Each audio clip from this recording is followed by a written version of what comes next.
the world with our press reviewer, Florence Vimino. Hello, Florence. Hi, how you doing? Okay, so top story in the French press is, of course, that shooting in Toulouse, but that's getting a lot of attention elsewhere as well. It sure is, and we're going to start by looking at the International Herald Tribune. It's on the front page there. Toulouse standoff ends with questions. So we were looking at the French press review this morning and saw that it's mesmerized the whole of the country, and it's also raised unsettling questions about potential lapses in the domestic intelligence service. These questions are also being raised in the international press.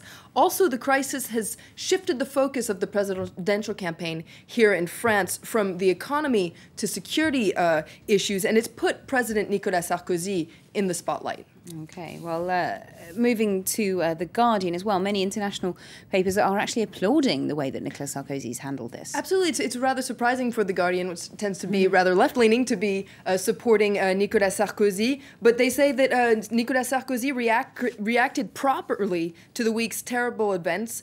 He condemned any attempt to denigrate the French Muslim community by associating it with these, what they call mad crimes of terrorists, and it says that though in previous weeks Nicolas Sarkozy has been flirting with the far right, in time of need, Sarkozy can find the right words. And in the Wall Street Journal as well, conservative paper this time, they also say that the reaction of the French across the political spectrum has been commendable. Now, the Wall Street Journal says that though intelligence agencies in France have been criticized about letting the suspect slip through their net, according to the Wall Street Journal, every free society is vulnerable and at risk for an attack of a lone wolf, as people have been calling him. The Wall Street Journal is actually very admirative of France's, what they call its impressive surveillance apparatus. And according to the Wall Street Journal, nobody should feel sorry for the fate of Mohamed Merah. It says that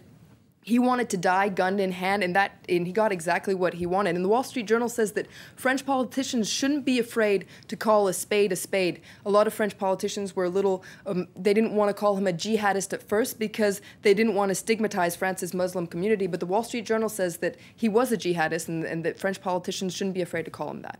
Okay, well, staying with UK papers, The Independent also has been looking at this story, and they've been exploring what the crisis means for France's Muslim community. Yes, it's an interesting piece by a journalist called Nabila Ramdani. She's a French-born journalist of Algerian descent, and she says that for French Muslims, this horror only makes matters worse. She says that Muslims have been increasingly caricatured and demonized in recent years in France, as Nicolas Sarkozy's government has been lurching determinedly toward the right. For instance, Interior Minister Claude Guéant last year said that the growing number of Muslims in France was a problem. Now, there's a growing implication, according to this article, that ordinary Muslims are not only antisocial and undesirable, but directly linked to global terrorism. And so this journalist points out that this situation is just going to become worse because of the events that played out in Toulouse. And there's another interesting article in The Independent by Adrian Hamilton that's even harsher, goes even further. It says that France is a deeply racist country, and Toulouse will only make matters worse. Now, it's interesting to note that the Guardian was applauding Nicolas Sarkozy. Adrian Hamilton is very critical of Sarkozy. He says that he's been fiercely opposed to immigration, to multiculturalism, and it says that though Sarkozy has been calling for national unity, France remains this very deeply racist country. According to this article, the French people have transferred their resentment away from Jewish communities to Muslim communities, and this has only been made worse by rising unemployment and slowing growth. According to this article, Nicolas Sarkozy does have the opportunity to change things, to bring the nation together, but he says, and I quote, "One can't see him doing it. The temptation of electioneering are just too great." It is, of course, in an election year here in France, very important. Moving on to another story, international papers also reacting to events in Mali, those troops who've ousted President Touré in a coup on Thursday. Yes, there's an interesting piece in Jeune Afrique that kind of sums things up. It's a very factual article, but it does give a clear overview of the situation as it is now, starting with the capital, Bamako, where there's an uneasy calm. Soldiers looted the presidential palace. It's unclear, as we were talking about earlier, where the president actually is. He has yet to give a statement.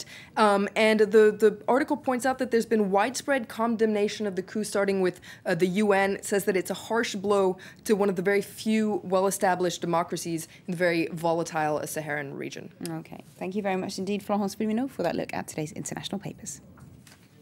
Let's get a reminder now of our top stories this